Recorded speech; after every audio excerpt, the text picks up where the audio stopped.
So, hi, hello, good morning, good afternoon, and good evening po sa inyong lahat. So, before, hindi ako maayong nakakatanggap ng mga regalo pag Christmas. Usual kasi ang binibigay nila sa akin nun is pera, and ang mga nagbibigay lang sa akin ng regalo is ang papa ko, ang mama ko, at ang kapatid ko.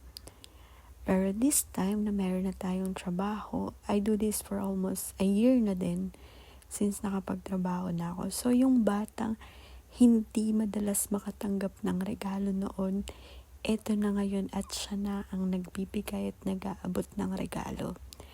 Sa video na to, makikita nyo, binaba ko yan from our very small Christmas tree. Bakit nga ba maliit pa din yung Christmas tree namin at hindi kami bumibili ng malaki? Kasi po, hindi pa maayos yung bahay kasi still pinapagawa pa po namin yung bahay namin. Opo, nakikita na siya na maayos dito sa loob, pero sa labas hindi pa po. And yung bar namin, yung mini bar namin is hindi pa rin siya nakalagay, kaya pansamantala ko po munang inilagay yung mini Christmas tree namin doon. Pero malay nyo po, next year meron ng malaking Christmas tree dito sa bahay.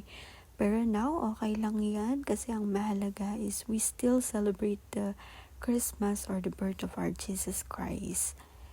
And hindi man kagaya ng dati yung pagsalubong namin ng Pasko, hindi man kasing saya, hindi man kasing excited ng dati, ayaw ko pa din ipakita sa iba yung bad thing or yung masasabi kong lungkot.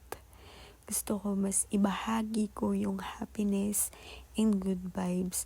Kahit deep inside, dito sa puso ko, napakalungkot ko po ngayong Pasko. Hindi lang ngayong Pasko, pero the whole time na nawalan ako ng papa. Daddy's girl kasi ako eh.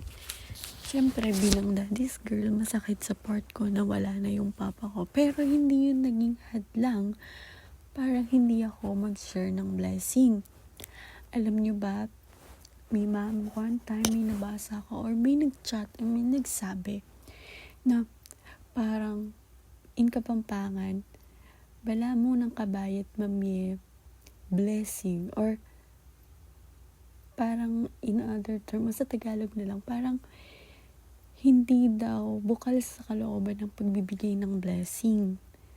Alam nyo ba, if the blessing counts, naku, magsulat na kayo kasi never po akong nakalimot sa mga tita, tito, pinsan, pamangkin ko.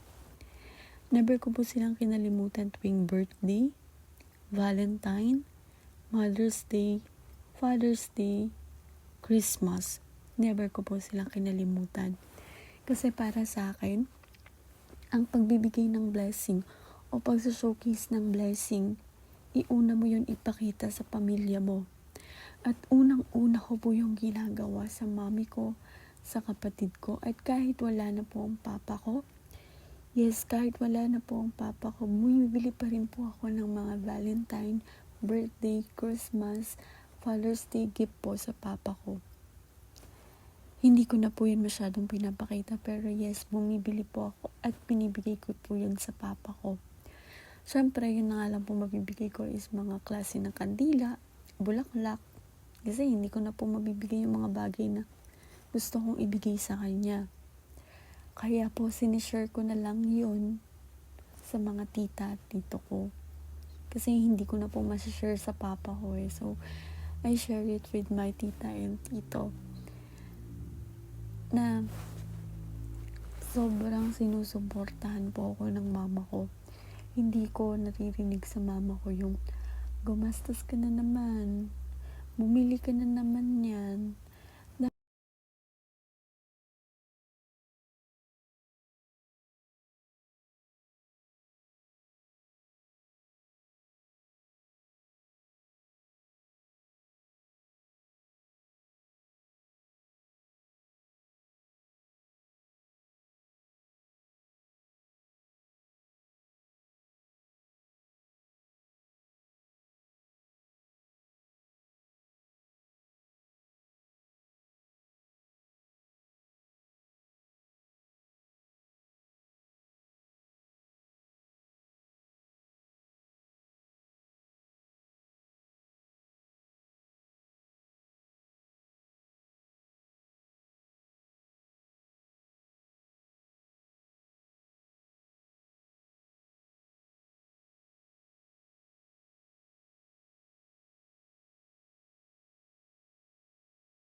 And this is a pansit ang aking pamimigay ng regalo sa yung mga tito at